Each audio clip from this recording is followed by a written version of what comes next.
US News Today. A tough British Open start for Tiger Woods, and several other stars.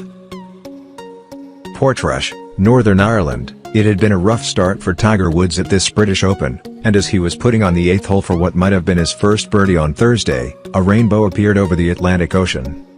Woods squinted at the line of the 30-foot putt, wiped the blade of his putter, addressed the ball and missed. Sometimes a rainbow is just a rainbow.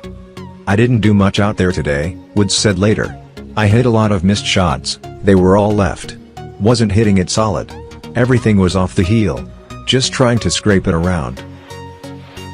The best he could manage was a 7-over par 78 in the opening round at Royal Portrush, which was also the first British Open round in Northern Ireland since Portrush hosted the event in 1951. Mark Stein's newsletter. Mark Stein has covered Jordan. He's covered Kobe. And LeBron versus the Warriors. Go behind the NBA's curtain with basketball's foremost expert. Sign up. Woods has long been a fan of Northern Ireland's great courses and of the decision to return to a part of the world where golf is both mainstream and affordable to the general public.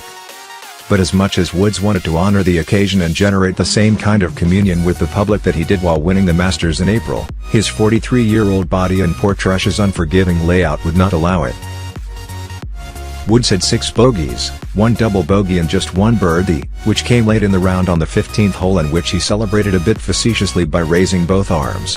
Woods appeared to be moving gingerly from the start on Thursday, and he confirmed that he was struggling physically after his highest-scoring round of the season by far.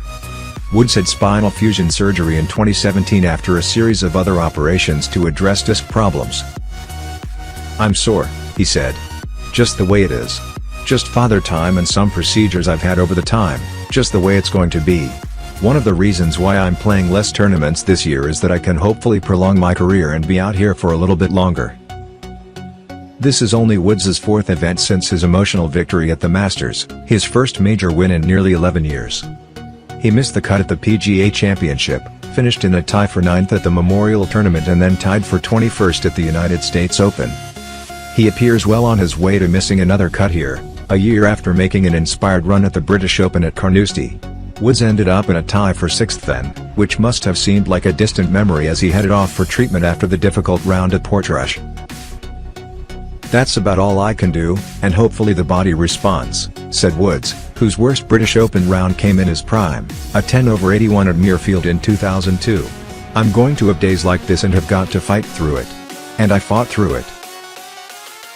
He was hardly alone in struggling through the cool, blustery and often rainy conditions. Certain players thrived, including J.B. Holmes, a long-driving American who was also a straight-driving and fine-putting American on Thursday. He took the first-round lead with a 5-under 66, a stroke ahead of Shane Lowry of Ireland. But Woods and the other sentimental favorites generally failed to give the crowd at Portrush what it craved. Rory McIlroy, Northern Ireland's most prominent golfer and a 4-time major champion, set the course record of 61 on the former layout at Portrush when he was just 16 years old. He had been striving to peak for this tournament, but immediately put himself in a huge deficit, hitting out of bounds on the first hole and finishing it with a quadruple bogey. After composing himself and playing solid golf for the next 14 holes, McIlroy then double bogeyed the par 3 16th after missing a top-pin putt for bogey. He then triple bogeyed the 18th to finish his round of 79 much the way he had started it. "The one that I'm disappointed about most is the little short putt on 16, that was inexcusable," said McIlroy, who is number 3 in the world rankings. "Tee shots like the first happen. You can get one riding on the wind a little too much. That's fine. But lapses of concentration like that, I feel like I've done a really good job over the last few years of being more with it and realizing, okay, just keep a cool head, and there I didn't. I sort of hit it on the run and missed it." Graham McDowell, a Portrush native and the 2010 United States Open champion, also received a huge roar when he teed off in the morning. He went 2 under on the front 9 and was still 2 under with 2 holes to play, but bogeyed the 17th and then hit a drive into the rough on the 18th. Despite a frantic search, he could not find his ball until several seconds after the time limit had expired.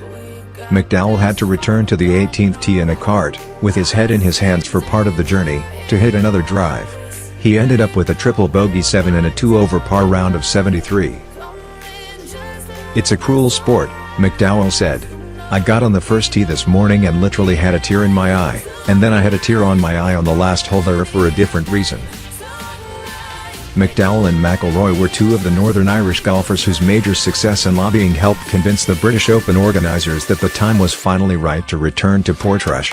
Darren Clarke, the 2011 Open champion, was another, and he fared better on Thursday after being given the honour of hitting the opening tee shot at 6:35 a.m. He was 3 under par on the first 5 holes and finished with an even par 71. Clarke, 50, said that the moment was even more emotional than he had expected, and that he, like McIlroy earlier in the week, was struck by how far Northern Ireland had come since the deadly political conflict known as the Troubles that began in the late 1960s and was stemmed by a peace agreement in 1998. "I think Rory summed it up perfectly. The Open wasn't about him, it was about how far our country has come, how far it has moved forward," Clarke said.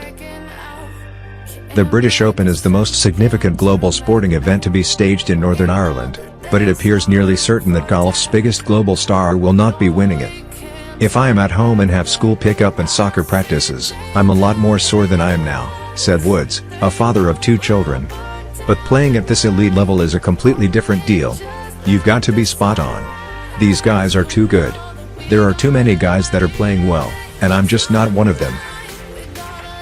Thank you for your listening.